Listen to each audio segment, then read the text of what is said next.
For everyone in the audience, I'm Dan Blair. I've been involved in this postal world now for the better part of 30 years, having worked in the House of Representatives and the U.S. Senate on the committees of postal jurisdiction. I took a turn and I was the OPM acting director and deputy director for about 5 years, at which time we dealt with a number of issues, including postal pensions. I thought I had yanked myself away from this world, but it keeps on like a black hole sucking me back in. After that, I was the first chair of the Postal Regulatory Commission, and that was right after Congress had passed the Postal Accountability Enhancement Act. And Congress had mandated that the commission, having changed its name, become a true regulator in every sense of the word, and mandated a number of items for the commission to complete in a rather short time period.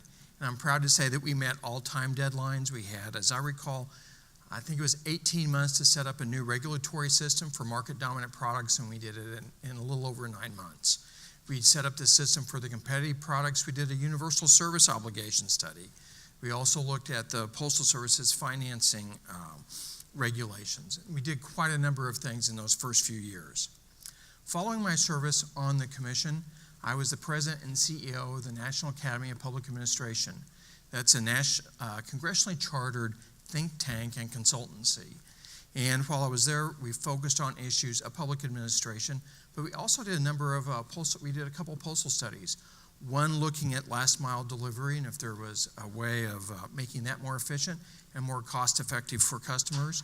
And we also helped the Postal Regulatory Commission complete its second strategic plan. So I kept my finger in this world.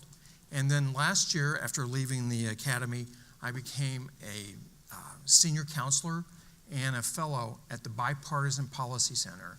And BPC is a Washington-based think tank that is true to its name and attempts to identify bipartisan solutions to some of the nation's most complex and vexing public policy issues. So I was very pleased to accept John's invitation today to moderate this panel. The focus of this panel is going to be the U.S. postal system of 2030, and I'm emphasizing those words, postal system. While the Postal Service is the foundation of this system, we've seen $1 trillion plus industry arise around it. And what's going to happen to it? What's this industry going to look like in 2030? What new industries may be spawned? We probably couldn't have ever imagined what this industry would have looked like 30 years ago. As I remember 30 years ago, I think the big debate was over automation in the Postal Service. And now I think, we've leapfrogged over that. But what's the future of the postal industry going to look like? The program's going to last for 90 minutes, and I'm going to lay out for you what the program will be. We have a distinguished group of panelists, and they're going to introduce themselves and give their vision for a postal system for 2030. We're going to initiate a robust discussion with several questions to the panelists. Then we're going to turn it over for audience participation. And then the panelists themselves are going to wrap it up and give and lay with the audience and leave with the audience their key takeaways and maybe some predictions. So let me get to the introduction of the distinguished panel of postal experts. We're going to expect a robust discussion with disparate views, hopefully handed out and bantied about. There'll be colliding, colluding, contrasting. There may even be some that are consistent. And maybe we can generate a tweet or two from others and maybe some people not here in the audience. So stay tuned. We have all the sharp objects removed from the platform today, so no, there won't be anything thrown that can hurt anyone. And so now, why don't you let me introduce our panel members. I'm pleased to introduce to you first Brody Bueller. Brody is the Global Managing Director of Accenture's Post and Parcel Industry Group and has worked with more than 20 major post and parcel clients around the world. He has worked with leading post and parcel organizations on a variety of projects, including strategy, transformation, analytics, operations, and large-scale program management. Next to Brody is Jim Campbell. Jim is pitch hitting today for us. We had Dave Williams scheduled, but Dave is a little bit under the weather and was not able to make it today. So Jim has graciously agreed to step in for Dave. I think most people in the room know Jim. He's a lawyer and consultant here in Washington. and is a longtime advisor on domestic and international postal issues to the express companies and to government entities in the U.S. and Europe. And he's also the author of many articles in the field. We have two down from him, Lori Rectanis, and Lori is the Director for Physical Infrastructure at the Government Accountability Office. And her portfolio includes postal issues and federal real property management. So Lori, I have some folks at GSA that you might want to talk to as well. And Lori, thanks for joining us today. We have on the end, we have Jeff Jarvis, and Jeff is a noted author. It's What Would Google Do? And blogs about media and news at buzzmachine.com and co-hosts the podcast This Week in Google. He's a professor and director of the Tao Knight Center for Entrepreneurial Journalism at the City University of New York's Graduate School of Journalism. And he was a creator and founder of Entertainment Weekly and Sunday editor and associate publisher of the New York Daily News, a TV critic for TV Guide, and a columnist for the San Francisco Examiner, and city editor and reporter formerly with the Chicago Tribune. And then in the middle, we have Elmar Torme. He's the chairman of the Postia Group. Elmar is an experienced and independent advisor to the postal sector and has served as chief executive officer of the New Zealand Post Limited from 1993 to 2003, and later as executive deputy chairman of the Royal Mail Group from 2003 to 2004. Today, he's chairman of the Postia Group, a technology company. With that, we have the introductions. And now I'd like to turn it over to our panelists to give an introduction of themselves, why they're here, and also some of the key points that they'd like to make today. So Brody, why don't I start off with you? Excellent. Thank you, Dan. And, good to be here with you. As Dan said, I run Accenture's post and parcel practice, so looking at the work that we do for postal organizations in the context of this panel worldwide. And interestingly, what I see at least is that the challenges and the discussions that these organizations are having are remarkably consistent across the board. As I think about kind of that 2030 vision, an experience I had this past weekend comes to mind. My wife and I were traveling a week previous and drove up to the Baltimore airport. And we were running late, and so she started looking online to parking services and found this app that she could download. I think it was called Journey. So she downloaded the app, and the process as it works with Journey is you pull up to the terminal, just as you would if you were dropping somebody off. Guy shows up. You hand him the keys. He takes the car and parks it somewhere. You enter in the app when you're coming back, and they bring your car back. And Saturday, when we arrived into the Baltimore airport, she got a text as the first bag came off the baggage claim that our car was outside, and we walked out the door and into our car, and we were off. The parking cost was less than if we had parked it at the airport. So we get this remarkable service at a lower cost. And as we were waiting, right, as we were getting off the plane, I said, won't it be funny if our car's been stolen? That this Journey thing is just a big gimmick, and we gave our keys to some random guy. That would have been awesome, right? So how does that have anything to do with this? Let's go back 12 years, right? 2006. And if I had told you this idea, the sorts of debate that we would have been having about who would be crazy enough to give their their keys to some random stranger, and how are you even going to get that? They're going to call somebody, or all of these technologies that we used did not even exist then, right? iPhone was not there. App Store was not there. The concept of starting a company and putting out an app and the crowd sourcing and sharing economy, none of those things were really even existent 12 years ago. And so you look at that and you say, all right, how do I now project what what the Postal Service will look like 12 years from now, at the pace of change that we're at now that is only accelerating. And the only thing that I can center on is you've got to find where the value lies. Anything that can go digital will go digital. But there are a lot of things that are out there that simply can't, right? People are still going to have to get things delivered to them. People are going to want those faster and better and in more convenient ways than ever before. There's value in the mail as well, and I think as you explore kind of where those value points are, those are the things that simply can't or won't go digital, and that's where the conversation needs to sit: is what is the value, and then work back from there, because everything else will go. Thank you. Thanks, Brady. Jim, Okay. looking in the crystal ball, what do you see? Okay, so I'm Jim Campbell. I explained that I met the guy that started DHL back in the 70s, and we became friends.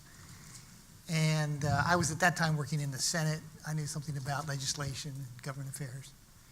And I wound up wandering all around the world with DHL, fighting for new legislation or new government policies that would make space for the express business. And in the process, I got to know a lot about the postal law, postal policy, and a number of postal people. And so in the last, 10 or 15 years, I've done a lot of work with various government agencies in the United States and in Europe on the development of legislative policy. And I've probably read almost all of the new postal laws in most of the, at least the developed countries. And if I think about 2030, what I think about first of all is this. If you look at the industrialized countries around the world, they have all built great national post offices to serve their population. And they've all had the same problem in the last 20 or 30 years. And that is that the post office is not well adapted to the new technologies and the new demands, new market demands. 21 of the 24 post offices have fundamentally revised their laws to give the post office more freedom, more flexibility to adapt to the new markets.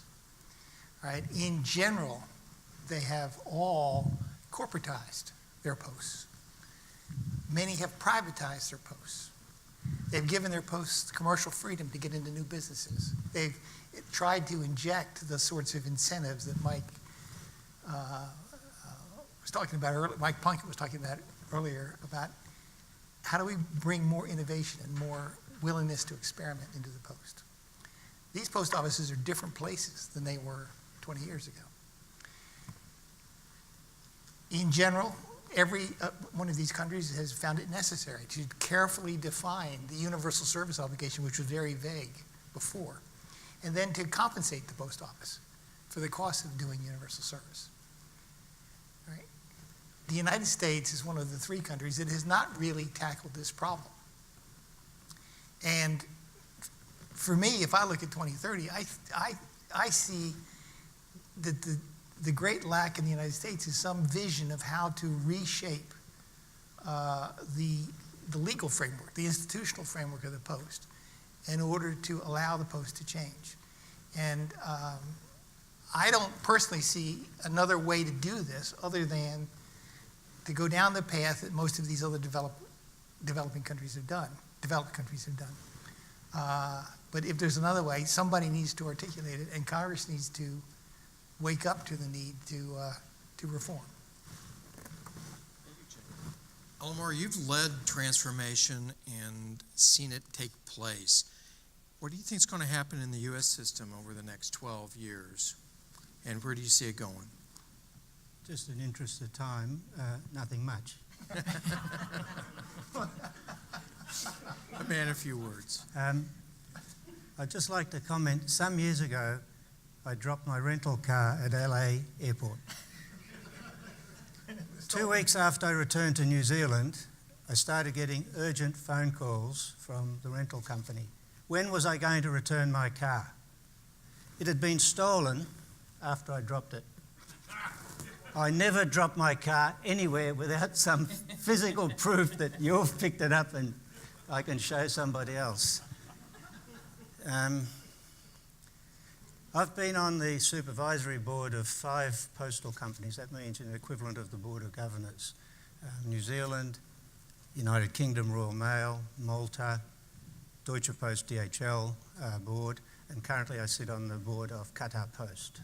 So I've seen a lot of the sorts of transformations and changes that have taken place, and I've followed the US for a long time. And my real interest is, how do you bring about change, if that's what you think is necessary, with the tremendous diverse range of stakeholders that a postal business got? There are politicians who have to be voted in, there are unions that have to preserve jobs and preserve working conditions, a whole range of things. It's just simply fascinating industry. But to show you why I don't think much is going to happen, I'd like to read 3 quotes out of the recent bipartisan Senate notice about this new postal, I forget the terminology, but it was released last week, a 2-page press release. I'm just going to read 3 quotes. First quote: "We've got to do what it takes to ensure the service they've relied on for generations stays intact." Generations, plural, 3 generations, 100 years. That's the typical political and regulatory response because it's backwards looking. It can only look backwards. When you think about a law, on implementing a law or regulating a law, it's a backwards look. There's no future. And it's always a problem when the stakeholders in our industry, they don't look at markets, but that comment has voter appeal because it's superficial and doesn't upset anybody.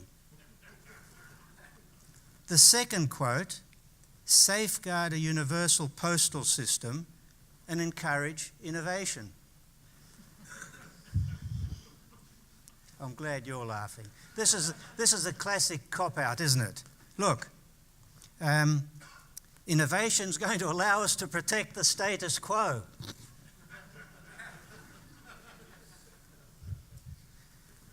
We're not going to allow change, but we expect the postal manager to innovate, to do it, to solve all those problems, to stop the price increase that we have that may be necessary. It's the postal manager's problem. Quote 3: "The bill includes reforms improving mail service, especially in rural America." Okay, that's saying current standards are inadequate. Rural America is not getting a good postal service. That's what that has said to us, and we expect better. But there's no mention of how standards might need to change in order to provide some sort of service. So I've been selective in those quotes, but I think they make my point. The Reform Act is backward-looking, it's not forward-looking. There's no mention of diversification, except they would like the postal service to be able to carry beer. There's no mention of the ownership debate, no mention of market or competitions, no mention of the sustainability of a 6-day service in an economy where the priority is demanding better access to information. Broadband is more important than postal service. There's no mention of the future. Thanks, Dan. Thank you for those optimistic and we'll focus on that a little bit. Lori, can you give us a perspective from the GAO about where, what you all see over the next decade? Well, thanks for the question, and I think I struggled like Elmar did. Instead of saying what I see, I think what I'd like to sort of say is what I would like to see, because I think, you've kind of given us the depressing forecast. But just to step back a little bit, I kind of have a couple hats up here. Like many of you, I am the ratepayer hat, right? I am a taxpayer hat. But the biggest hat I have is that I work for an organization that it spends its days looking at government agencies and saying how efficiently and effectively are they operating, right? It's about accountability. It's about, are they carrying out their mission as they are supposed to? And so at GAO, even though the Postal Service doesn't get federal dollars, as we all know, Congress is very, very interested in what the Postal Service does, and we have a body of work that continually goes on looking at various elements, not just of Postal's operations, but pretty critically of its fiscal position. The Postal Service has been on what GAO calls its high-risk list for many, many years, just because of what we have talked about as an unsustainable business model. So I could go the route you went and say, given where we were 10 years ago, 12 years ago, 15 years ago, knowing what congressional response has been to some of the crises. It's funny, we did a testimony back in like 2007 where we said urgent reform is needed, crisis. And sometimes I think that Hill just looks at us and thinks we're Chicken Little because we've been saying this, but we're like, we really mean it now. Now we're at $150 billion in unfunded liability. We really mean it now. But so, when I think about the future, 2030, from an auditor perspective, I'm pretty agnostic on who does what and how that's carried out. But to me, it's what I'd like to see is a postal system that is fundamentally based on what the customer wants, not on a system that is meant to preserve organizations as we know them today, or technology or logistics that we know today. I think if we start thinking about what does the customer want, and more importantly, what does the customer not want, that really should feed into everything else. Then that feeds into people should do what they do best. We've already seen how the private sector is kind of pulling off pieces that they can do fairly well. And in some cases, the Postal Service has to sort of take the stuff that the other folks don't want. What I would like to see in the future is a system where everybody can really do what they do best. And from the auditor hat, from the perspective of whether it is a Postal Service as we know it now or future, I'd like to see a clear agreement on, does there need to be a federal role in this system? And if so, what should that federal role be? And how do we create that structure so that it has a clear purpose, it's accountable, we have performance metrics, and that we fund it in a way that it is able to carry out the position or the responsibilities it's supposed to have. Thank you, Lori. And now we have Jeff Jarvis. Jeff kind of comes from outside of this world of postal and can bring an interesting and needed perspective to how we decide and how we evaluate policy moving into the future. So, Jeff? If this panel were a puzzle, I'm the answer to the question, which one of these does not belong here? I'm from the media and journalism world, and I have the privilege of having John having called me more than 8 years ago now to talk about what a googly postal service and postal industry would look like. And I just want to say for 1 second, every industry and every sector of this society should have the benefit of a gentleman scholar like John Callan. Let's give him a hand. Because it's amazing to see what he has built in this and bringing together innovation and also frustration at the lack thereof around the industry. So I come from an industry that's about as screwed up as this one, which is media. So I guess I'll bring that perspective. I guess I have to make mention of the political pick your animal in the room, that when Trump went after Amazon recently, I think that he was not going after Amazon. He was going after the Washington Post. He's also jealous of a truly self-made billionaire.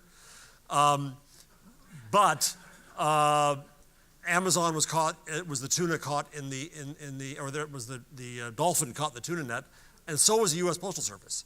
So I think the U.S. Postal Service will hurt badly because of that political action. If I were Amazon, I'd speed up Flex real fast and find as much independence as I could. So it'll be interesting to see how that dynamic works out. I don't think that he appreciates what the USPS does, how it operates. And as in other areas of government, I worry to see what comes next. Just a few notes from my world, from media that have an impact in this world. I'm looking now at trying to work on a new, maybe a book on the death of the mass. That the mass media, what the internet killed was the mass media business model. With it, mass media. With it, the idea of the mass. Well, a lot of things that are delivered here, like magazines, are suffering badly. And then if you go to local newspapers, I think it was 4 years ago, John, you had the Postmaster General speaking here at 2020. I forget how many years ago it was now. Was it? Oh, geez. And he presented the business model of the USPS as an advertising delivery vehicle. And in that sense, it competes with newspapers, and newspapers are in trouble. So there may be some opportunity there as the circulation of newspapers falls below the point of critical mass and direct freestanding inserts go that way. In advertising, I think we're seeing a lot of controversy right now out of the Facebook story with Cambridge Analytica and demonizing of targeting, of micro-targeting. But I think we're going to see that go more and more in the industry. You have an advantage in this industry in the sense that I can still legally use a mail address to get to you as an individual. What happens when GDPR, the General Data Protection Regulations, come in from Europe on May 1? There's going to be a lot of surprise in my industry about not being compliant and about having to maybe cut off parts of what they do. Mark Zuckerberg said only this week that he's going to make GDPR an international standard on Facebook. A lot of companies are, the large companies, Google and Facebook, will figure it out. The smaller companies do not have the resources to figure it out. And I think out of the Facebook story of late and out of other things lately, there is what I see a developing moral panic around technology building in the narrative in media and politics. And on both the left and the right, Silicon Valley is becoming a very handy target to go after. Witness Trump going after Amazon, but witness the world going after Facebook and Zuckerberg testifying next week. And that's going to have an impact on where we go with innovation. I'll add that I think that when Postal Vision 2020, and I guess we're changing the name right now to Postal Vision 3030 on this panel, started, 2030, yeah, not that far, yeah, we should be that optimistic, 2030. That where does the innovation occur? Does it occur inside or outside? But I think the demonstration of what John has brought together in this conference is that there's a lot of innovation occurring in the industry, in the sector, not necessarily the USPS, and I think that's a reality we just got to deal with. In my world, the gravy that makes any meatloaf taste good is blockchain. Every time somebody has a problem, we'll throw some blockchain on it and sprinkle that on, and it's going to solve everything. So I imagine that the same is true in your world when it comes to understanding sequences and provenance and ownership, and I see that as occurring as well. And then finally, the other thing that I see as a trend that may have an impact is that I think that in a flight to quality I see occurring in the digital world. Google has now decided that it is going to account for the reliability, authority, and quality of sources in search results. Facebook is trying to bring back quality news sources into its feed. Twitter has released an RFP to try to figure out the health of the public conversation. So we now see the platforms that tried to be nothing but open are now realizing they have to make decisions. And some of those decisions are going to revolve around things like identity. And we've talked at this conference over the years about the role that the Postal Service could have in identity. And so I think that there are opportunities in the death of my world, in the death of your world. Well, that's another optimistic one, in the death of our world. Okay, we'll start on that one. What do we need to do to prevent the death of that world? If I'm going to ask my panelists, if you're in charge, where do you think we need to be in 2030? How do we get there? And what do you think might be some underlying principles that policymakers should consider? Those are big thoughts, and I'll let any of you start on that one. Elmar. All right, thank you. I think in answering that question, just a minute, we have to go back to Laurie's point about what does the customer want.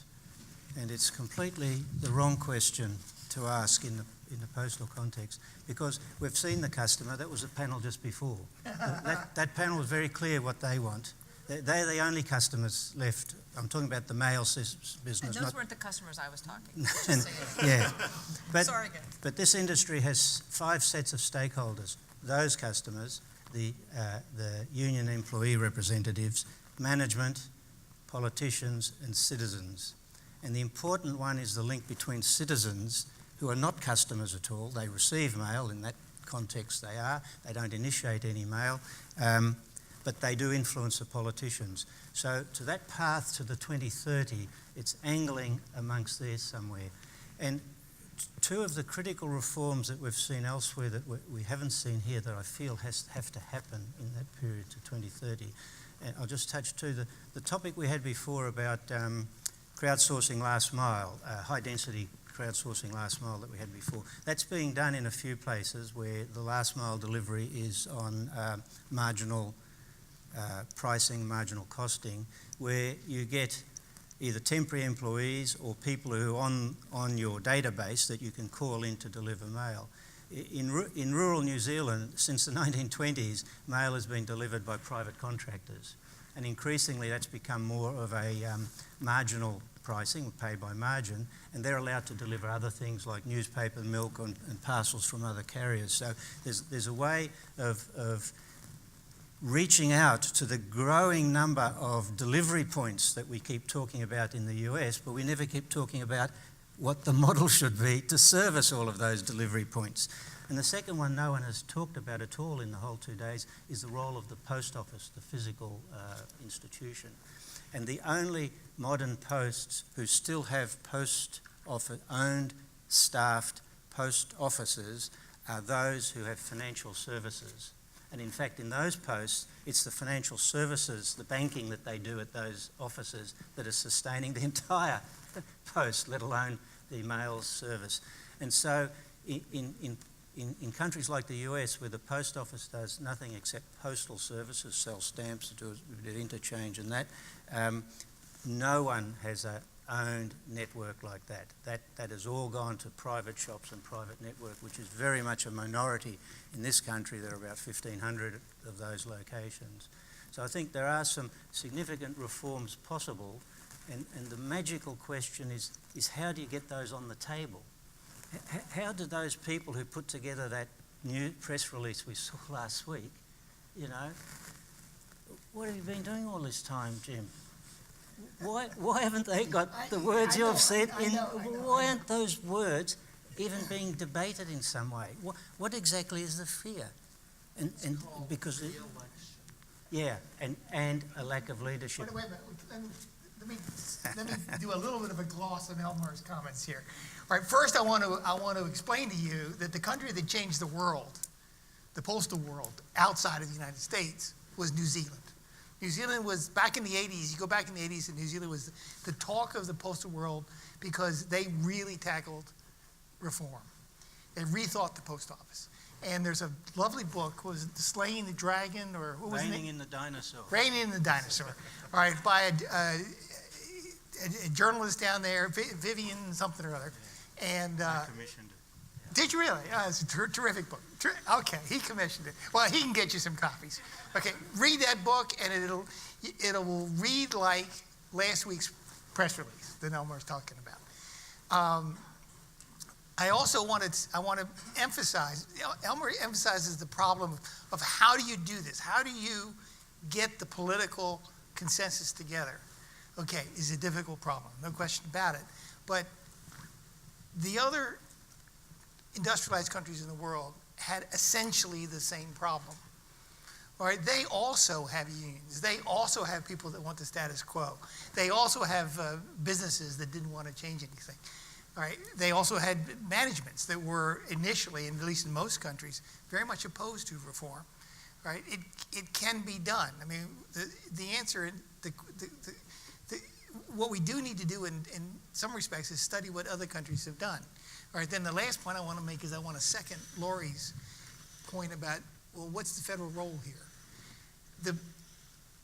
What we need to think about for 2030, we the United States, is not simply how do we do all these things that Elmar is talking about in terms of responding to all these changes in the market.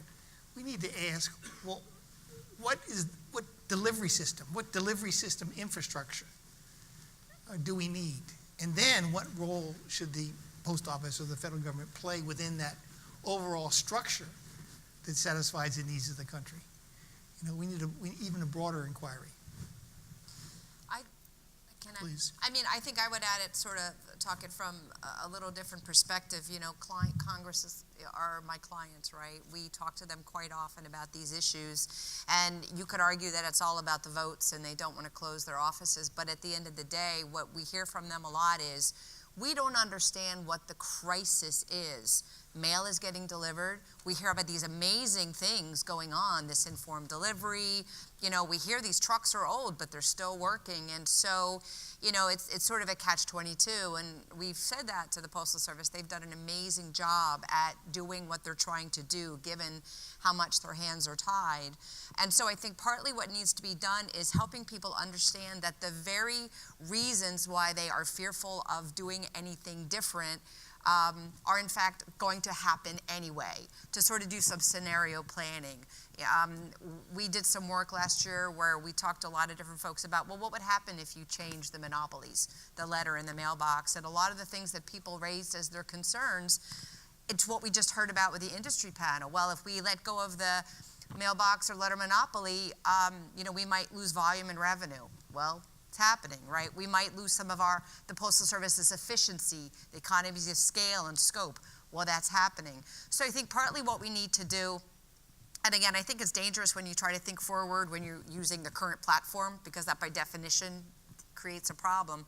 But I think partly what we need to do is really do more scenario planning and saying, if we do nothing, the very thing is going to happen that we think will happen if we do something.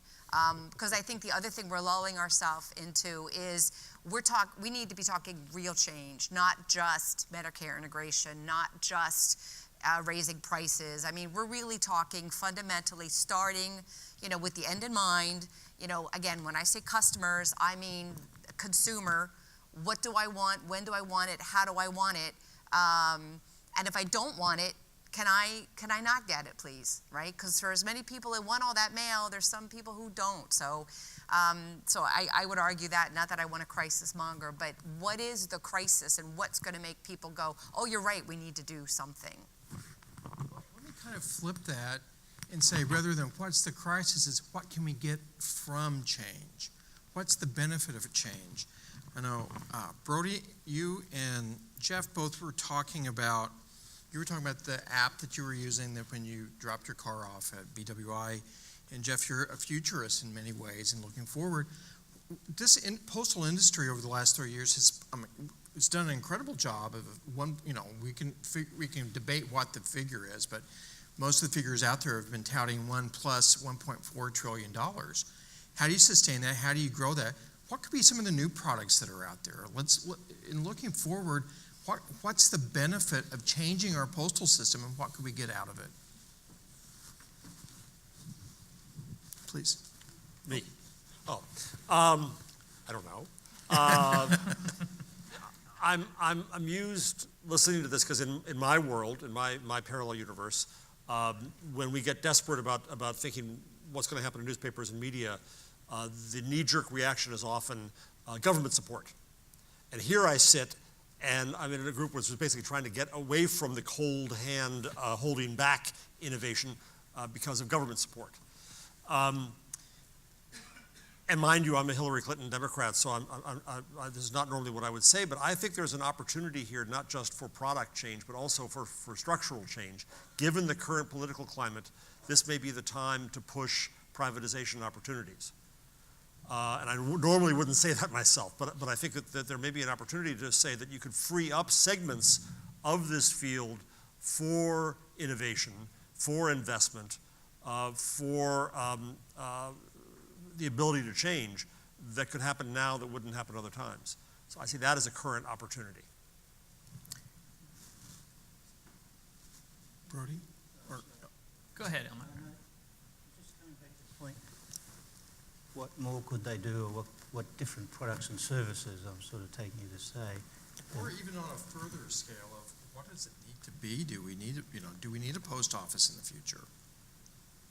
Do we need a government-run postal service? No. If you did a thought experiment now and said, we will now give notice that in 10 years' time, the post office as we know it will close, this society will solve that problem. It'll cost more, but we can send a letter to any place on earth if we're prepared to pay the money. It's the belief in that universality of it that's sustaining that, so that question isn't going to arise, it's going to run. But I wanted to, if we looked elsewhere, posts have diversified in the logistics field, and I think we're a logistics industry, and as I understand it, the Postal Service here cannot diversify in that extent. It's actually had to let go. So it is almost atypical in that regard. And so the question of innovation to me is sort of fairly trivial. You know, we had a rule of thumb that if you wanted to innovate that if it was completely new, it needed to be at least 5% of revenues, and if it was a subset of an existing segment of the business, it needed to be about 15% of revenues. You know, how can you do that? Someone speaking today or yesterday mentioned the need to replicate what Amazon's doing for a whole infrastructure of SMEs. And I have thought often that a postal service could be that warehouse supplier. It could be the hub and handle the logistics part of it. And the funny thing is, logistics is what's made civilization happen for thousands of years. It's logistics that is helping us become global today. It is going to be the importance of logistics in the future to help all of our lives. And here we are as a postal sector in the heart of logistics, and we can't think what to do next. So let's change our word from mail and think about logistics. But in the US, that would require a diversification that isn't allowed. And therefore, that's how you're tying your hands. Be smart, find something new to do to make money and solve all of our problems, but don't step on this set of feet, don't step on that set of feet. It's really difficult. And It's impossible. it's impossible. It's impossible.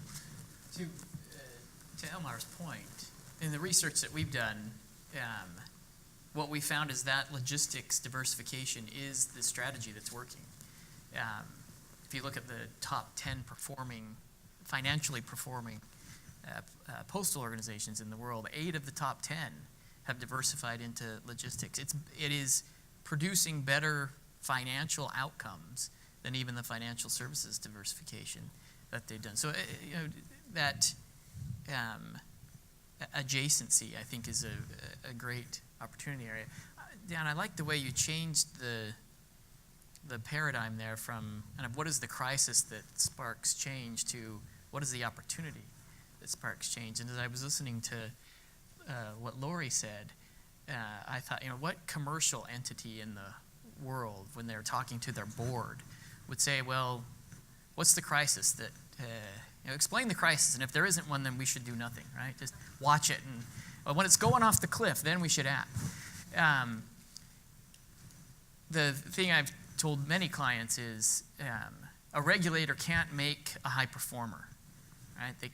The regulator will not ever make a postal organization a high performer, but they can absolutely make them a low performer. And our research shows that clearly. The most regulated, the most constrained, as Elmer's talking about, struggle the most, and they're in these crisis discussions. And those that are allowed to operate commercially operate from a very different paradigm, the paradigm that you just described, Dan. They look at the opportunity and they're out finding their spots in the market.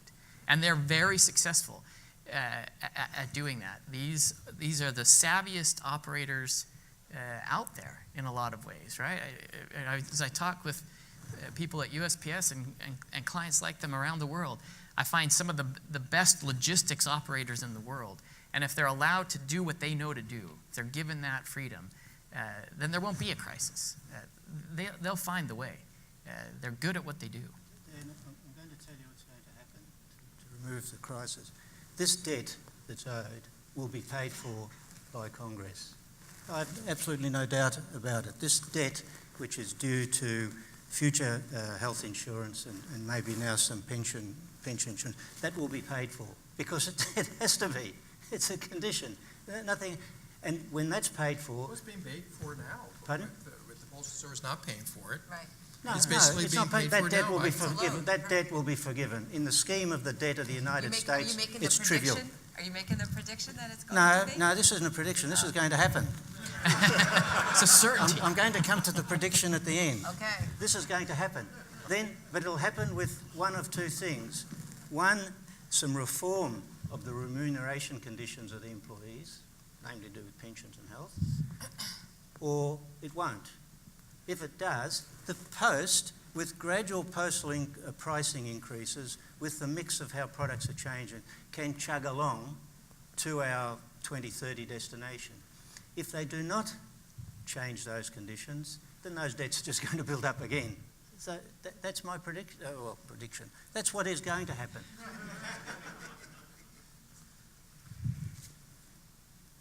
So, rather than the stick, what's the carrot? What's the carrot? Why would policymakers want to stick why would policymakers want to go out? Is there capacity for that? I was doing a little bit of research this morning and was looking at some language from the 1970 Postal Reorganization Act. And in the report that was filed by the House, it said it took the Post Office and Civil Service Committee 14 months of deliberations where they were almost entirely focused on this one subject matter. The flip side on the Senate said they had devoted almost as much time. Do we have capacity today? Do our policymakers today have the capacity to make the kinds of changes that are necessary for the future? I want to look at that two parts. All right. First part, is it true that major reforms in economic policy require a crisis to motivate Congress? And I have been involved in a little bit of this in the past, in airline deregulation and so on. And if you look back at the history of this, in fact, it isn't usually a crisis. Now, in 1970, the Reorganization Act was set off by some problems, postal strike and so on. But in fact, the 1970 Act really was created because of financial shortfalls, which were in turn the product of Congress. But there are books. This is something you can actually learn about, study. And there's a nice book by Brookings of some years ago. I'll be glad to give you the details. But it talks about how the United States has managed to reform, whether airline markets or trucking markets or security markets or whatever. And it's not generally a crisis. It's generally a matter of leadership. Somebody has to take the lead. You know, somebody has to step up and say, I'm the chairman of this committee and I'm going to do it. And at least in my opinion, John McHugh did a great job of trying to organize fundamental postal reform, and he just got too much opposition for reasons, a lot of which had nothing to do with him. But that was a terrible opportunity to miss from the standpoint of the industry. All right, we need another John McHugh. We need another guy to step up. All right, and I don't know what to say. Oh, you know, that's sorry. Those are the 2 points. Those are 2 points, 2 link points that I wanted to say. Okay. Well, I think you hit on a really good point. What do we need as an industry, as a community, to move forward? What are the things that we're missing now in order to be future-oriented and to get Congress to, or get policymakers? It's just not Congress, it's also the executive branch. Right. And leaders within the executive branch, which, you know, arguably need to be educated about what our postal service and our postal industry is about. So what do we need today? What do we need if we're going to be future-oriented and imagining what 2030 looks like? What are the building blocks that we need today or to identify today in order to get to where we need to be?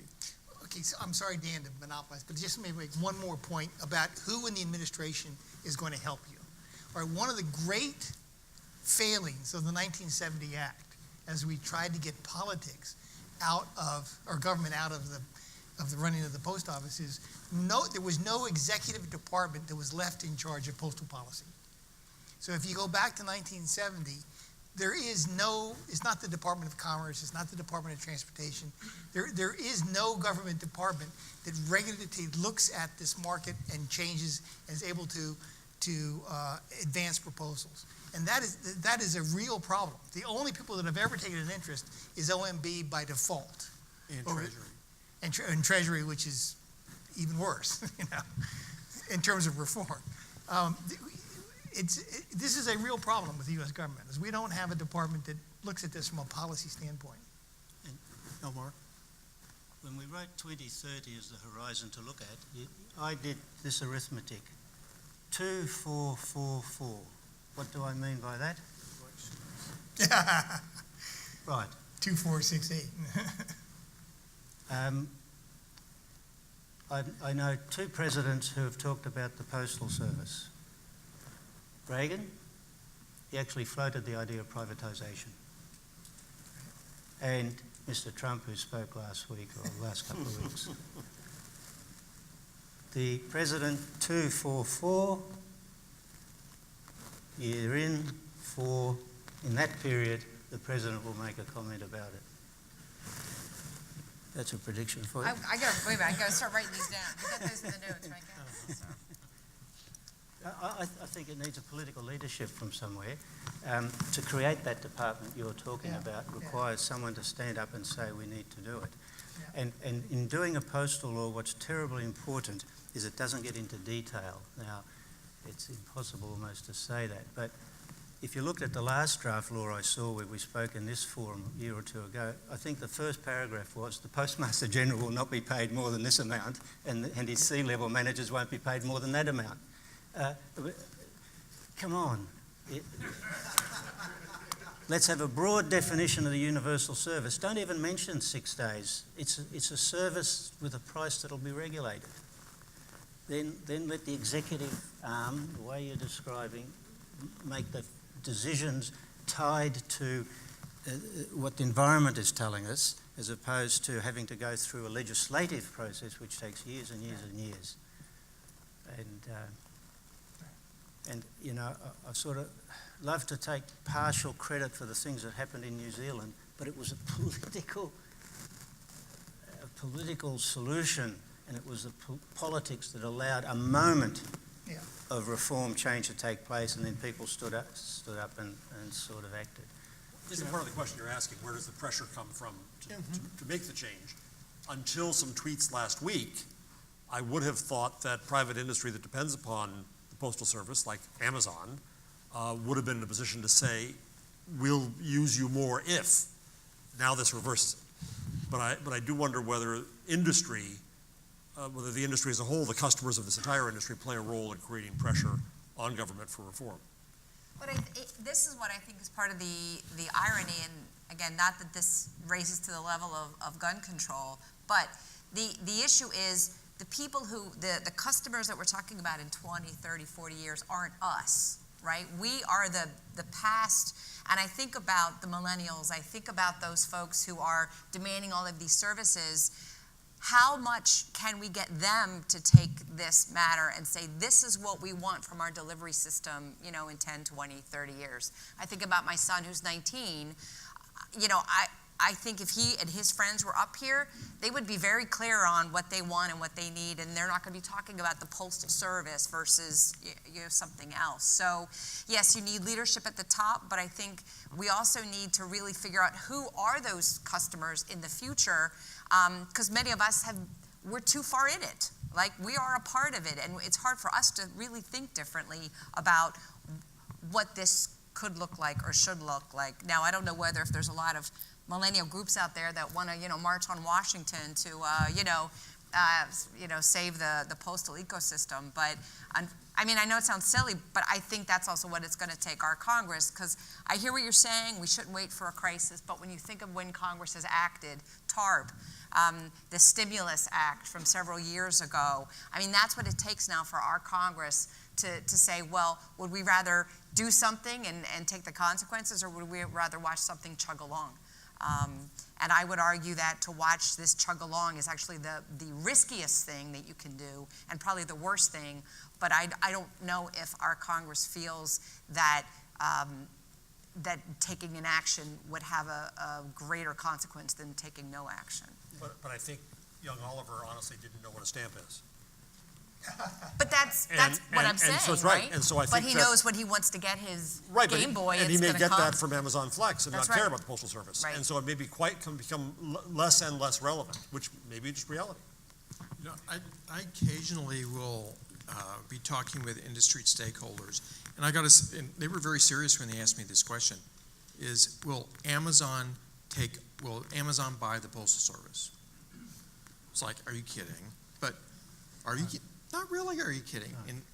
And is it going to take a singular group of customers to spur the kind of action that's needed in order to make, we're living with a postal system, with a postal service that's grounded in, the best political thinking of the mid to late 20th century. What's it going to take to spur policymakers to actually think about what's good for the mid 21st century? I'll react quickly to your Amazon buying the Postal Service. That's a pretty obvious no, right?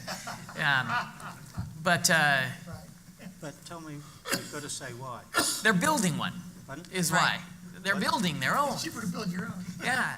No, yes, exactly. Why is it cheaper to build your own?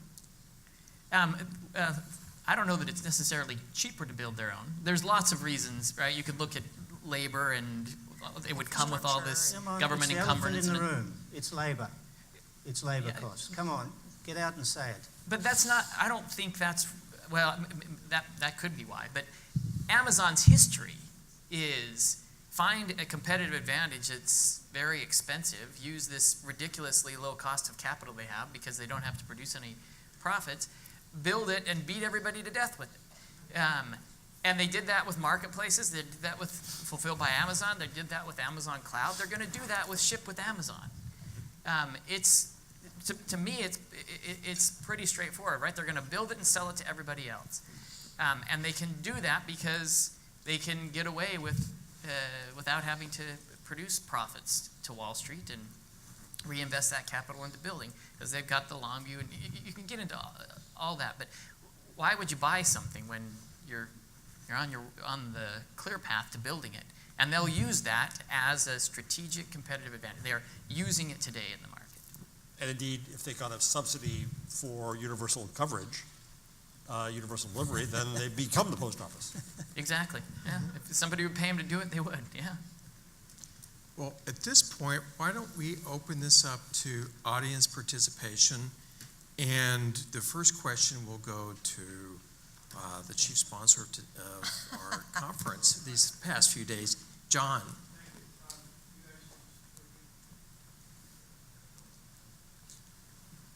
In asking the question, if you would just identify yourselves for everyone in the audience today, Except for John. except for John. You know what, I'm going to use that mic because what I'd like to do, Dan, if I may, is use this mic here and ask Rashida, who is going to be here in 2030 and using the Postal Service or whatever it is or whatever it does, what she would like to see in the way of Postal Service in 2030. And if you don't mind, Dan, and if there's some other, and Rashida's a student, and I won't ask how old you are, but we know that you're you'll be here. And just get a couple comments, because to Lori's point a few moments ago, we can't help but think about where we're going, because we're here. But I'd be curious to get some perspective of those who are probably going to be there, what they think they're going to need or want. Rashida, would you offer something? Sure. So, as someone who's still going to be here in 2030 and beyond, I think I still see a very big importance of having the Postal Service running, and I think there's a high value in the Postal Service. I think there will be a lot of technological advancement, and there should be technological advancement. but just the system of a mail delivered to every single home in every corner of the country is very important and valuable. Just in terms of the project that we're working on, I think it's very valuable to the community as well. Just as a hub where communities come together or where they can get their information from, their mail from. So I think there's still high value in the Postal Service. Do you use the postal, when was the last time you used anything at the U.S. Postal Service? Very recently, actually, to deliver a mail. I use the Postal Service that's in my school to deliver mail, and I get a lot of mail delivery to my house. I think just to the point about one of the panel discussions, the technological advancement where you're tracking the mail at every single step of the way, I think that's quite important just because I lost my mail recently. So I think it's good to know where the mail is going, at what point did it get lost, or some kind of live technological advancement. Not to That's right. put you on the spot, but when was the last time you visited a post office? Well, I visited the one at school very recently, which I still consider to be a visit to the post office. Can I add some stuff?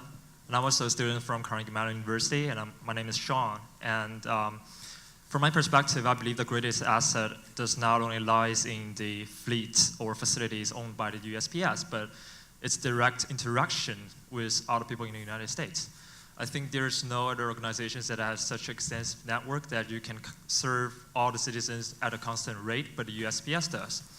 So I'm just wondering if there is anything that we can do, not only from the legislation or innovation in technology, but a new invention or innovation in a mechanism that it cooperates or connects to the community. So like providing new services or whatever, new kind of imaginary stuff. So in our projects we're currently working on, for example, in the technology side, we're thinking of installing Wi-Fi umbrellas on USPS facilities to grant access to all the people who really need internet access. Or we are starting a food waste program that help the retail stores to dispose their food waste and provide it to the people who are in great need of help. And I'm pretty sure that these are some of the naive advice that probably won't be practical or facing a lot of barriers, but I still want to bring it up to the conversation that there might be some potential values that the USPS can do, not only just to provide operational services, but to promote the social good and improve the community resilience. So that's just some of the thought, and I'm really expecting your advice and opinions on that. Thanks very much. Anyone want to take that one on? Mike wants to- Yeah, so I certainly respect the the opinions of our young attendees, and I also think that in today's world, folks like these young people are looking at ways to leverage an asset that's out there. But I have another perspective on this. My son just bought a condominium. He's 24 years old, and he had to pay his homeowner association dues. He doesn't even have a check. He has no checks. The homeowner association only takes checks. So it's completely foreign. He has never mailed any transaction mail to anybody in his life. And we have young Oliver that's coming up that's even farther afield than that. So respecting these views today, I think what we need to do is enable the Postal Service to transform. What would my son need? He needs a secure, certified, electronic invoicing system that he can do payments over and never fear about being scammed. We talked about that 4 years ago here. And other countries have it, we don't here, and it's because our Postal Service is absolutely hamstrung by Congress and the regulations. Back there. Yes, sir. Back of the room. I think it'd also be great if Travis could respond to the question that was posed as Thanks, well. Mike. Hi, it's just, my name is Niall O'Neill. Just to add to the point that the young gentleman Sean made a moment ago. So we've launched a service with An Post in Ireland, which is being driven by government, by both social and commercial requirements. So in Ireland, the east coast of the country is very successful commercially. A lot of, as you know, a lot of international companies are based there. But the rest of the country is neglected a lot. You know, there hasn't been a lot of growth in employment, and following the recent economic crisis, you've had a lot of people leaving the areas. But all of the small traditional businesses in those areas, less than 11% of those up till 2 years ago had the ability to take payments online. So the initiative launched by the government essentially gives all of the small businesses, and in conjunction with An Post, an absolutely free website and the ability to take payments online. It's a very simple system, removes all the complexities associated with the process. And as part of that, An Post have launched a marketplace. So the marketplace is designed to attract consumers, and then through that marketplace, the consumers connect with businesses, both in their community, so it's providing a local, a regional, and a global opportunity for those businesses. And it kind of baffles me that an organization as big and as powerful as USPS, and with that same level of brand equity, because An Post, they're the most trusted brand in Ireland because they've been around longer than anybody else. The postman is an integral part of that society, because you'll have a lot of elderly people who possibly live in remote places who need medicine. They probably don't have a lot of human contact. So the postman sometimes is the only person that they see for quite a long time. So taking that universal access out of the equation has a huge social effect on the community as well. So simple process. I think the USPS and the Postal Services have a huge opportunity. I think they're a very, very important organisation, and I think they can take examples from some of these other initiatives that have been launched. Okay.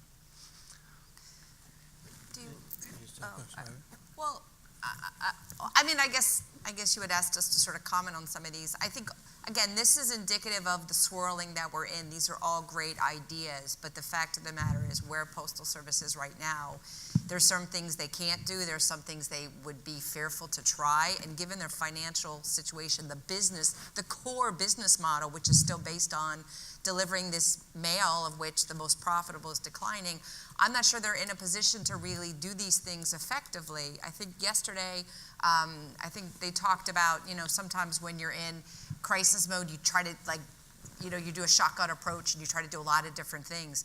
But that's why I think we need to back up and say fundamentally, what is the role that we want this or an organization to play in our delivery system, and which of these things make sense? And I see a lot of these that could work and that could work and that could work, but there's not really a good framework, a good platform to really try these things, right? Because Postal Service is really busy just trying to, do what they can to not lose money.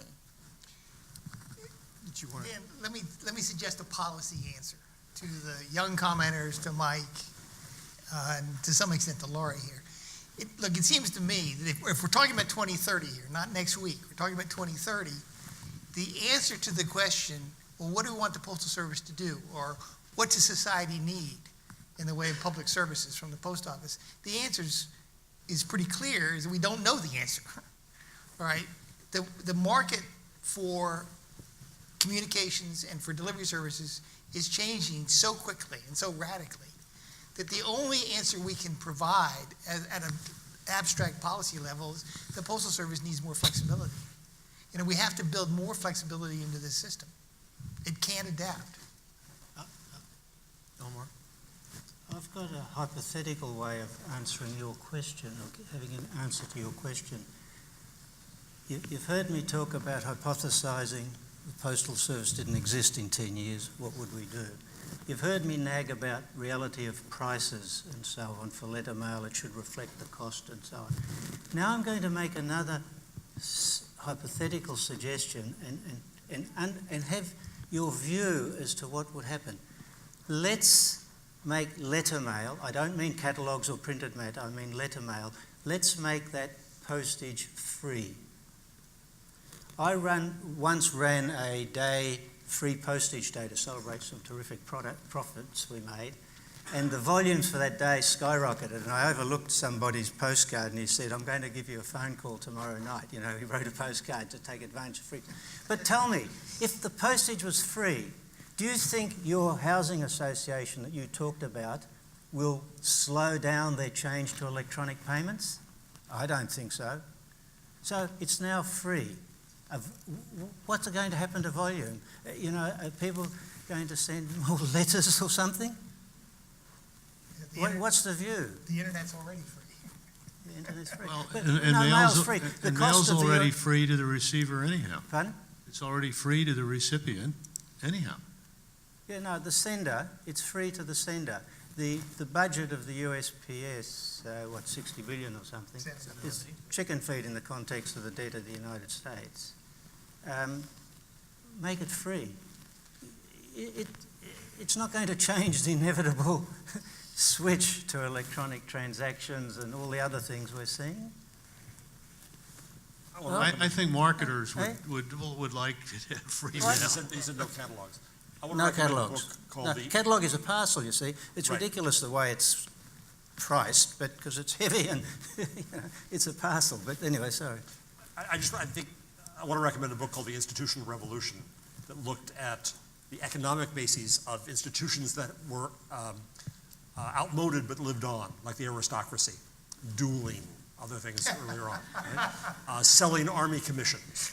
These are things that lived on they had a usefulness, they were invented for a reason, they lived on past it, and the effort to try to keep it going for the sake of the institution, I think we have to go with Elmar's question and say, do we need it or not? Excuse me, Dan, I just want to be sure, because we don't do this, are there any other people who are young who want to say something? Well, now, wait a minute, John. How are you defining that? Here's over here. Millennials. I didn't see. Sure you are. Yes, yes.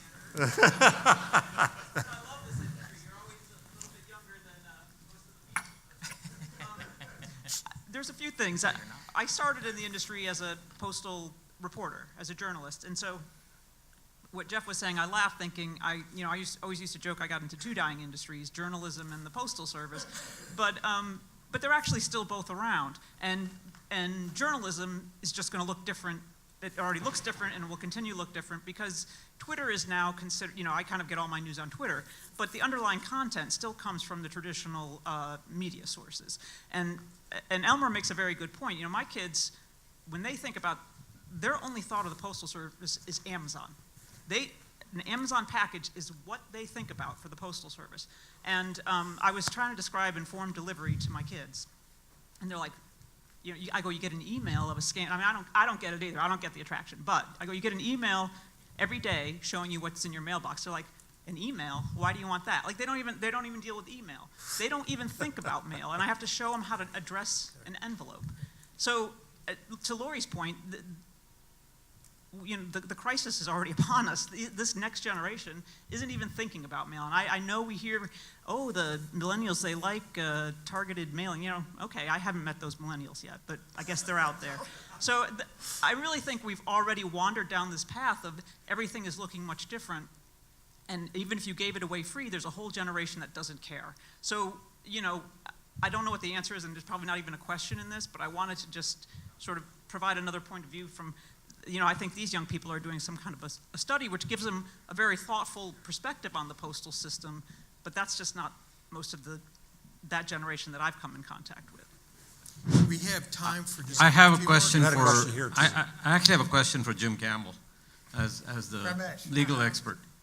I think many of you know my position on this issue, which is break it up, privatize it, do what we did to the Bell system, and actually unlock trillions of dollars of value. Forget about a crisis. This is about huge opportunity. But why do we need an act of Congress? We didn't need an act of Congress to break up the Bell system. It was actually, there's three arms of government. There's the executive, there's the courts, and then there's obviously Congress. I think in that case, the FCC sued AT&T, and Judge Green broke it up.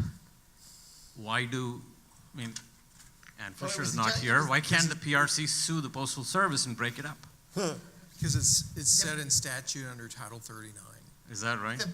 And so it's going to take an amendment to Title 39 to change that structure. Jim, why don't you?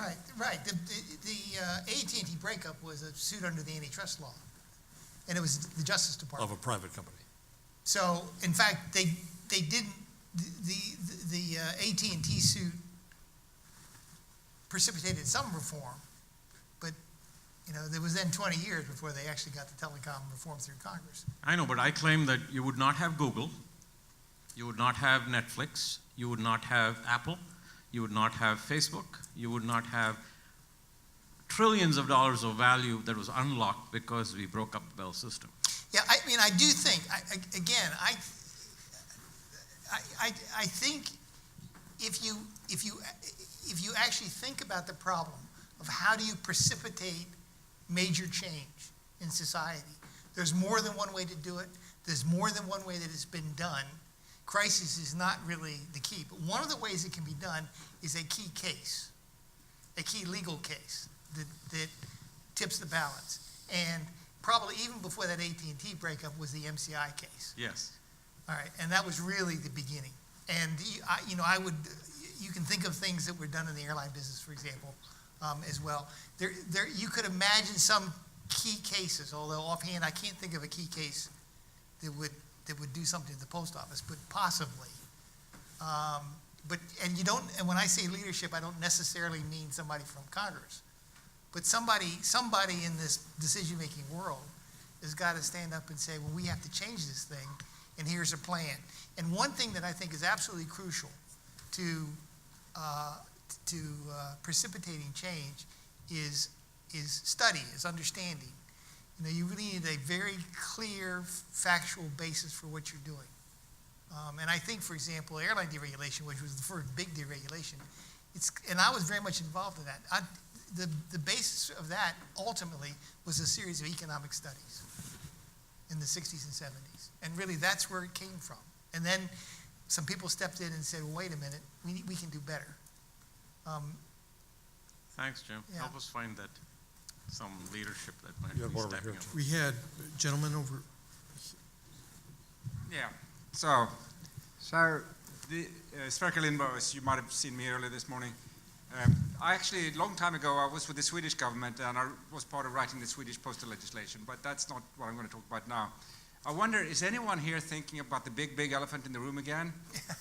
It's a company in Seattle that has 44% of the marketplace.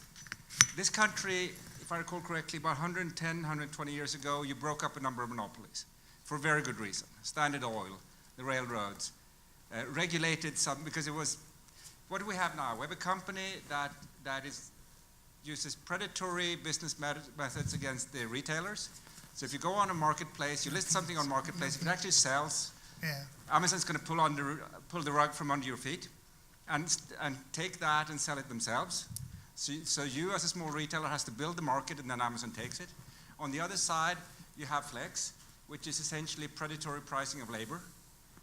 You're paying someone minimum wage for 8 hours for a job that takes at least 11 hours to do. That's what I've been told by people in the industry. So my prediction for 2030 is by that time you will have actually broken up Amazon. And then the thought, what you should think about is what comes after Amazon. What does need to be regulated and what can be left to unregulated markets. Because what's happening right now is you have this unregulated monopolist who is eating everybody's lunch and people don't even think that the ship is sinking. Thank you. Politically, Amazon is not unpopular, quite the contrary. AT&T was unpopular. Ma Bell we didn't like. So, You've got a couple here. We had one question over here. So I guess when you started out with what's it look like in 2030, I was thinking, especially after this event, I'm going to walk out of my house and get in my unmanned vehicle, and I'm going to drop my address in the dash, and as I'm going along doing other things, it's going to stop somewhere, and I'm going to pick up that package that I'd already said, I'm going past here, let me get that package, let me do this, let me do that. So that's what I was thinking. That's what I went to leasing cars now. I don't buy them anymore because I'm waiting for my unmanned, driverless vehicle. So, but when you think about the Postal Service, though, the value, and I see all the technology, and you know, but everything's like driven by some sort of power source, and when that power source fails, what happens? Puerto Rico is a fine example. You know, postal people were some of the first people that went in there. You know, almost every disaster, floods or whatever, postal people are usually the people that kind of get everything sort of back to normal because they get paychecks or money in to people who can get it and keep functioning and recover. So it kind of leads me, you know, all this delivery and competition, this is going to happen. The market's going to find solutions for people that's willing to pay for them. But I think the policymakers need to think about in terms of that universal service, what do you really want a postal service to be there for? You already have the ability to touch every household. Certainly there's a lot of government agency work they could pass off. You know, go authenticate, go do this. There's a lot of ways if the government decided to think about how do I leverage this existing infrastructure for the needs of the future, it could be done.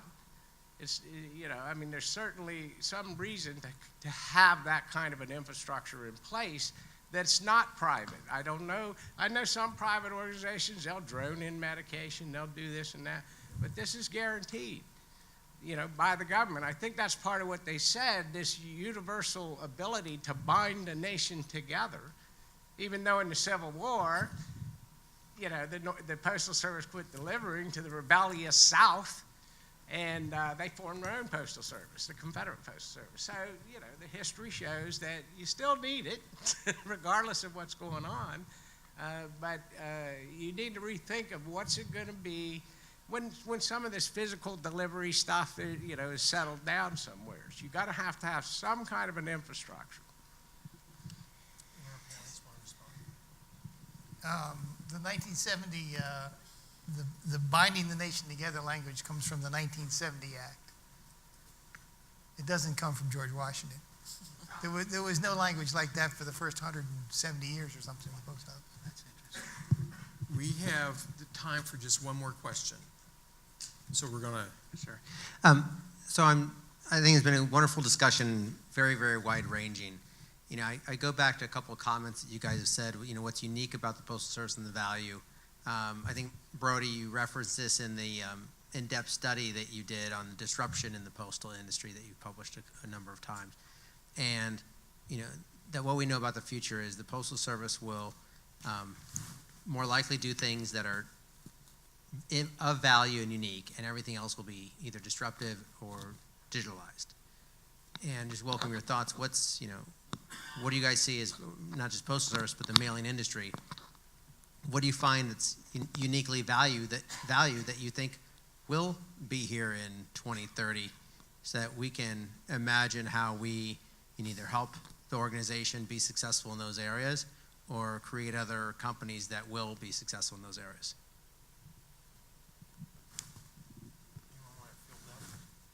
Well, it's whether we're talking about the industry, as Brody was, or whether we're talking about the USPS. Right. And I think the future is logistics. And if you cannot get into the broad scope of what the definition of logistics, then I don't think there is much future. It'll gradually just whittle away. It's a frog here sitting in the water that's slowly, you know, cooking away, and that's how it's going to go. In terms of fundamental, separate question, fundamental value of mail, and I think that's a very different question, and we have people who are quite passionate about it today, But if we project ourselves into that future of 20 or 30, 40 years, then I think we have to question that, whether there's anything there at all. My first internal consulting job, as I've told people infinite number of times, was closing down the Australian telegram service. Well, with that, what? I want to second what he Okay. says. Exactly right. There certainly will be packages delivered in 2030, but whether or not the Postal Service is doing it is an open question, the way things are going. Well, with that comment, why don't we leave it up to the panelists to leave with some concluding remarks and some takeaways. And Jeff, can I start with you? I don't really have any, so I'll just pass on to those who have more to say than I do. Lori? I mean, I guess just, the kind of message that we at GAO were trying to come out with is, like your financial planner will often say to you, you think actually the least risky thing you could do is, or you think you're better off to keep your money in something safe, and what your financial planner say was that's actually more risky, right? Because you're not actually, using the market. And I think what we're trying to say at GAO is to do nothing right now, or to do what we see coming out of the Congress, some of the bills. We actually think that those are more risky than trying to actually rethink what is the appropriate role for the Postal Service, because it's just not fair. The situation that we're all in right now, I think you can hear all these stakeholders have many, many sides, and we're just swirling. So I think, what you'll hear from us more and more is we need to do something fundamental, because to get to Jim's point, I'm not sure what it's going to look like in 2030 unless we actually start to take real action.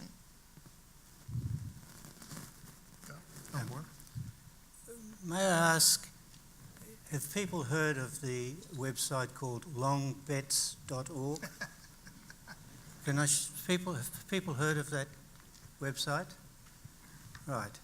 Go and look it up. And I'm proposing, with John supports it through Vision 2020, we put our money where our mouths are. And I'd like to see us, and maybe we haven't got time now, but I'd like to put this question up, but maybe there are better ones. In 2030, the total letter volumes, and letter will be very specific, it will not include catalogues, but the definition, first class, second class, direct mail, this addressed letter only. If today's volume is 100 in the financial year just ended, September 17, what will it be in 2030? Now I'm going to say 50, but I'd like, John, you to start this on the website, put this question up, and we've got to put our money in. You actually have got to table real hard cash on this bet. Can we give that money to the Postal Service? No. Can we give them the money? Why would you give the money to the Postal Service? You can decide. You can have any time frame. You can have a 100-year time frame. You can have a 5-year time frame. But we're going for 2030, which is allowed. But the question has to be very specific. And the optimists amongst us can say, yeah, it won't fall as much. The pessimists amongst us can say it'll go that way. It'll be quite a vehicle. But you have to put both sides of the bet. Hard cash has to go in. You can make a call as to where the cash will go. And then the winner in 2030 gets to... Yes, we can decide. Perhaps to the post office pension fund, but... I don't think your mic's working. Just as a factual note, the letter mail in Denmark since 2000 has fallen by, 90%? Something like that. 85%?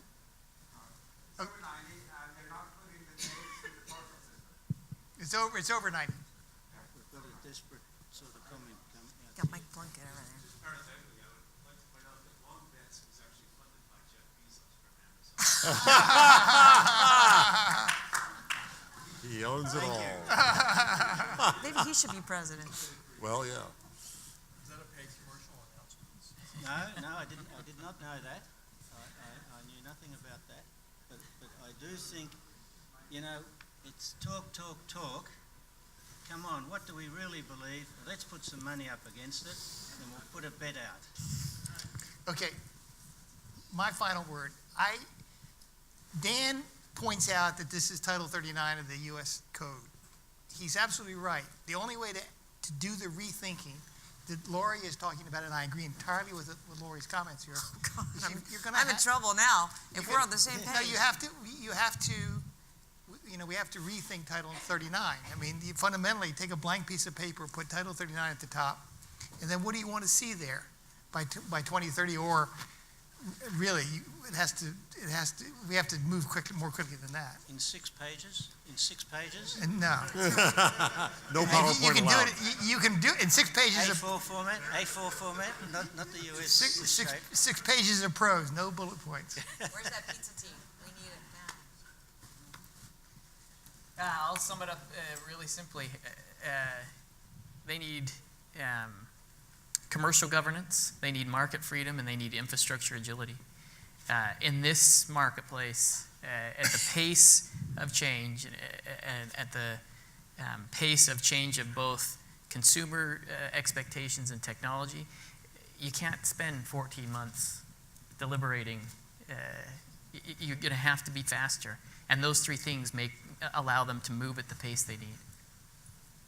Well, I want to thank the panelists today. I'm going to take the prerogative as a moderator to also kind of end on what I kind of see as 3 key observations and points. One is that I think as we move to 2030, and we've already seen this, I think paper is going to become a premium product. I think we've seen this with the proposed regulations by the Postal Regulatory Commission in its pricing of market-dominant products. I think as time moves on, look at what it costs for a subscription to the Washington Post. I think we're going to see paper is going to become, anything you receive by paper is going to be a premium product and will be priced accordingly. Along those lines, the Postal Service still is preeminent, and I think and leverage its most important asset, and that's the household delivery. And that can be the basis for something as policymakers move forward. But we've also touched base today about policymakers and their need for capacity. 14 months is not doable today. If you look at what the staff ratios are to members today, it pales in comparison to what it was 20 years ago, 30 years ago. But you're not going to get more staff. You're going to have more support from industry groups, from private groups like this, stepping into the place of what would have been assistance so much to the policymakers as putting together white papers and other proposals for them to consider, and you need to allow them the opportunity to see a path forward. If you can't provide that path forward, they can't do it for themselves because they're so inundated with so many other things. And that leads to the final 3rd point, can't be done in a vacuum. We talk about postal reform, but at the same time we are laboring under a government infrastructure that represents the best thinking of the mid-20th century. We have a civil service that's grounded in a 1948 act. You look at other parts of government, and it still stems from reforms in the 1970s. And so in thinking reform, we need to think, how do we get out of this paradigm and how do we fit this reform into what government needs to be tomorrow? So those are my ideas and thoughts. I'm welcome to continue this conversation after this, and the final word is for John. Well, and the final word is going to be thank you, all of you. And before I allow any applause or appreciation, let me just ask one other big question. This is a big ask. What can we do with this? What can we do with this conversation, which is completely independent? There's no association behind this conversation. There's no single axe to grind. Nobody's benefiting from it other than all of us in terms of our own opinions. And yet I think it's sorely needed, which is why we've done this. But I don't want it to just fall apart as we go off and then say, okay, we'll see you next year. Is there something we can do with what we just heard here? And I'm going to ask Dan, you maybe, because you know how to do this kind of thing, but anybody. I mean, is there something we should do, or do you just say this has been good entertainment and now we can go away? Well, I think it is time to come to provide, and I said this earlier, you need to provide policymakers with a path forward. You don't need to dot all the I's or cross all the T's, but you need to give them a path forward to say, this is our idea, and they can modify it. But if you give them a blank piece of paper, they can't do it because they're doing so much else. And so I don't want to be self-serving. I just happen to be associated with an organization here in DC that does that kind of work. But there are other organizations out there, or the industry as a whole can come together and try to support an effort like that. But you have an opportunity now. I kind of, maybe I misinterpreted Lori's remarks, but I think, the postal reform legislation that's pending in the Senate, it's sponsored by, not to be partisan, but it's sponsored by a Democrat. It has two other senators who are up for re-election. The other Republican, I don't think, is a member of the committee. I don't see that as having a strong possibility of passage in the environment that we have today. And unless the Postal Service doesn't meet payroll, I don't see what is going to push policymakers forward other than giving them something, other than giving them a how-to guide. And maybe if we can support and find a way of developing that how-to guide, we can find a way forward. Well, just a thought. And again, thank you, Dan, for doing this and becoming this interested and maybe offering something through BPC or somebody. And if anybody else has any other any suggestions about organizations or wants to contribute to this effort, I certainly will put everything that Postal Vision has in terms of influence behind it, because I just think we sorely need to do something with this. Jeff, were you going to say something? Create a shadow board of governors. Well, unfortunately, one of the nominated board of governors is a shadow today because poor Dave Williams, who we wish were with us, is not well. He's got the flu. But interesting. I'll welcome anybody's thoughts. And Dan, this has been really, really powerful. Thank you for putting all the time behind this, bringing this new thinking to it, and this esteemed panel. And I guess I just want to say before, because I'll have one or two announcements, let me just say them now, because then I just want to say, burst in applause here. And that is to say that we're done, almost. And I just want to, oh no, we're going to do, Kathy, where's Kathy? Oh, okay, I guess we can finish this and then just make an announcement or two. Okay, then I'm sorry, we'll do that. We'll say thank you.